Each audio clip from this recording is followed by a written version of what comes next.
नमस्कार विद्यार्थी मित्रांनो, सर्वांचं स्वागत आहे सक्सेस डिजिटल क्लास या आपल्या यूट्यूब चॅनलमध्ये. तर आज आपण पाहणार आहोत MBA शिक्षणक्रम 2024-25 YCM म्हणजेच यशवंतराव चव्हाण महाराष्ट्र मुक्त विद्यापीठ नाशिक या ठिकाणी आपल्याला जर MBA साठी प्रवेश घ्यायचा असेल, आपण एक्सटर्नल MBA करू शकता. करायची इच्छा असेल तर ते प्रवेश कशा प्रकारे करायची, त्यासाठी एंट्रन्स एक्झाम कशी द्यायची, रजिस्ट्रेशन कसं करायचं, कोर्सला फी किती असेल, स्पेशलायझेशन विषय कोणते असतील किंवा सर्व जी काही प्रोसेस आहे डिटेल्समध्ये या व्हिडिओमध्ये आपण पाहणार आहोत. तर व्हिडिओ शेवटपर्यंत पहा. संपूर्ण माहिती, सगळ्या प्रश्नांची उत्तर तुमची या व्हिडिओमध्ये क्लिअर होऊन जातील. तर आता 2024-25साठी जे विद्यार्थी प्रवेश घेणार आहेत त्यांच्यासाठी जी काही सूचना आलेली आहे, 1 जुलैपासून आपला अभ्यासक्रम प्रवेश प्रक्रिया सुरू झालेली आहे आणि त्या सुरू झाल्यानंतर त्याची जी हे असणार आहे तारीख असणार आहे 13 जुलै 2024. 24 तास ही लिंक चालू असते. कोणताही टाईम यासाठी लिमिट नाही. 24 तासात कधीही तुम्ही काय करू शकता, ते रजिस्ट्रेशन करू शकता. आणि परीक्षेचा दिनांक 1 जुलै ते 15 जुलैपर्यंत आहे. आता बरेचसे विद्यार्थी म्हणतील ती परीक्षा लगेच नोंदणी, तर तुम्ही नोंदणी झाल्यानंतर दुसऱ्या दिवशी लगेच परीक्षा देऊ शकता. त्यात काही अडचण येणार नाही. जी एंट्रन्स एक्झाम आहे, मॉक टेस्ट आहे, डेमो टेस्ट तुम्ही द्यायची आहे. ती डेमो टेस्ट दिल्यानंतर एंट्रन्स टेस्ट तुम्हाला लगेच देता येईल. डेमो टेस्टमध्ये तुम्हाला सांगता येईल की कशा प्रकारे तुम्ही प्रोसेस करायची, कशा प्रकारचे प्रश्न असतील.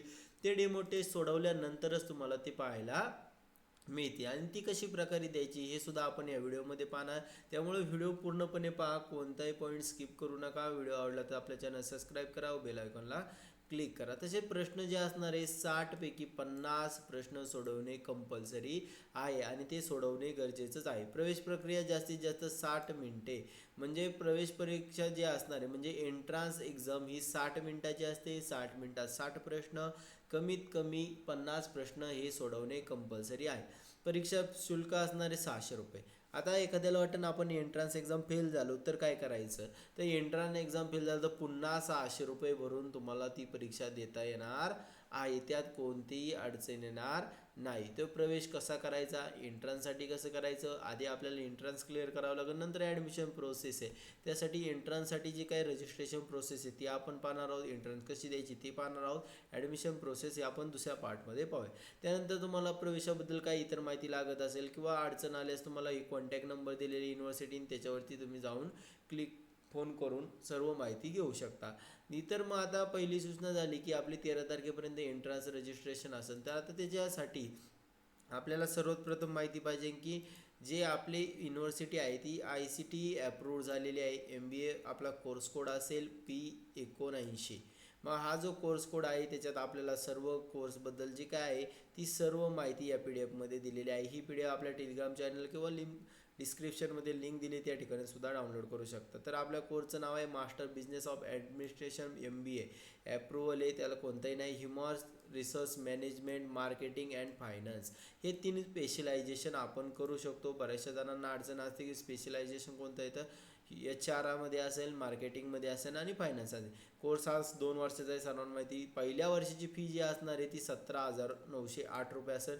याच्या व्यतिरिक्त कोणतीही फी तुम्हाला लागणार नाही. दुसऱ्या वर्षाला असणार आहे 21,088 रुपये. याच्या व्यतिरिक्त सुद्धा कोणती फी तुम्हाला लागणार नाही. आणि दोन्ही वर्षाची मिळून फी असणार आहे 38,996, म्हणजे जवळजवळ 39,000 रुपये फी आपल्याला या कोर्ससाठी आहे.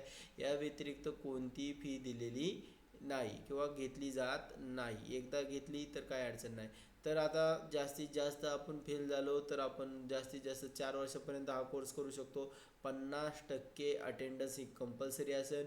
मीडियम फक्त इंग्लिश असेल, इतर कोणताही मीडियम मिळणार नाही. MBA फर्स्ट इयरसाठी सेमिस्टरसाठी जे कंपल्सरी 5 विषय आहेत ते तुम्ही पाहू शकता. ते क्रेडिटवरती असतात. मार्क पहिला विषय आहे accounting and finance manager, business environment, economic for manager, management process of organisation, behaviour, research methodology आणि कम्युनिकेशन. हे 5 सब्जेक्ट फर्स्ट इयरला तो आपल्याला कंपल्सरी असणार आहे. म्हणजे फर्स्ट सेमिस्टरला 6 महिन्यांनी परीक्षा होते.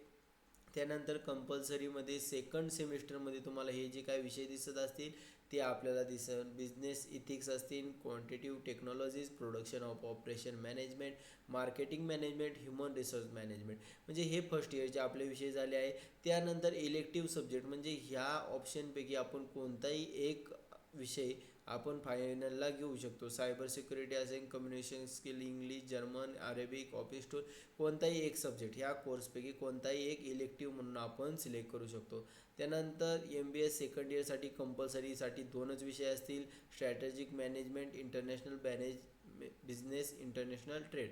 आणि फायनान्स म्हणजे स्पेशलायझेशन घेतले तर 3 कोर्समध्ये तुम्हाला 2 कंपल्सरी असतात आणि एक ऑप्शनल असतो. तो तुम्ही सब्जेक्ट तो सेकंड इयरला निवडायचा. फायनान्समध्ये एवढे काही सब्जेक्ट आहे, 2 कंपल्सरी आहेत, 301 आणि 302. कोऑपरेटिव्ह फायनान्स आणि इंडियन फायनान्स सिस्टीम हे कंपल्सरी. या दोन्हीपैकी मॅनेजमेंट ऑफ फायनान्स आणि सिक्युरिटी ऑफ फायनान्स दोन्हीपैकी एक ऑप्शनल तुम्ही सब्जेक्ट फायनल इयरला घेऊ शकता. त्यानंतर बी मार्केटिंग ग्रुपमध्ये गेलं तर मार्केटिंगमध्ये हे 2 मार्केटिंग रिसर्च आणि ॲडव्हर्टायझिंग, सेल्स प्रमोशन हे 2 विषय कंपल्सरी राहतील आणि या दोन्हीपैकी उरलेल्या एक फायनल म्हणून तुम्ही घेऊ शकता. त्यानंतर HR मॅनेजमेंटमध्ये काय आहे, 2 कंपल्सरी विषय आहेत, त्यातसुद्धा एक इलेक्टिव्ह सब्जेक्ट तुम्ही घेऊ शकता.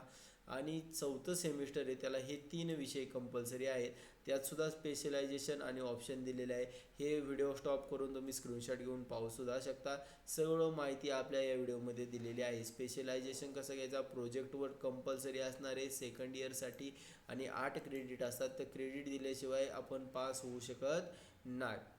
मग आता इंटरनल इव्हॅल्युएशन कसं असतं, 20 मार्काचं असतं आणि तुमची जी लेखी चाचणी असणार आहे ती किती असणार आहे, 80 मार्काची. म्हणजे एंड एक्झाम, फायनल जी एक्झाम सेमिस्टरची असणार 80 मार्क आणि तुम्हाला जे असेसमेंट दिल्या जातील, ॲक्टिव्हिटीज दिल्या जातील त्यांना 20 मार्क, असे टोटल 100 मार्क. आणि तुम्हाला पास होण्यासाठी प्रत्येक विषयात 40 मार्क घेणं गरजेचं आहे. या व्यतिरिक्त जरी कोणती माहिती लागत असेल तर आपल्याला या व्हिडिओ पॉज करून तुम्ही पाहू शकता कोणत्या ग्रेड पॉईंटला किती काय असणार आहे किंवा कोणती ग्रेड दिली जाणार आहे. हे SGPAचं सुद्धा कॅल्क्युलेशन, CGPAचं सुद्धा कॅल्क्युलेशन कशा प्रकारे हे तुम्हाला नंतर गरजेचं आहे.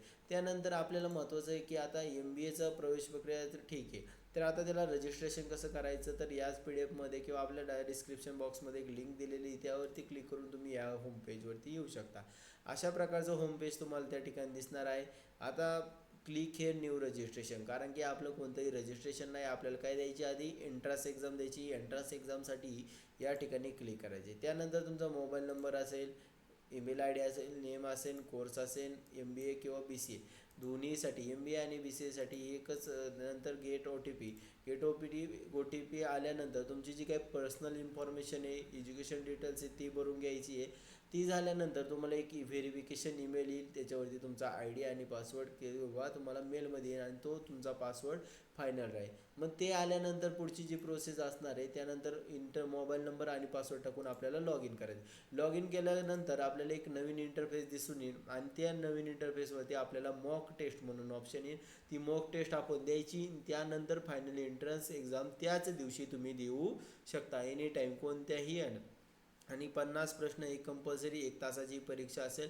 या व्यतिरिक्त काय अडचण आली तर आम्हाला कमेंट बॉक्समध्ये सांगू शकता. अशाच नवनवीन अपडेट लवकरात लवकर मिळवण्यासाठी आपल्या चॅनलला सबस्क्राईब करा, बेल आयकॉनला क्लिक करा. धन्यवाद.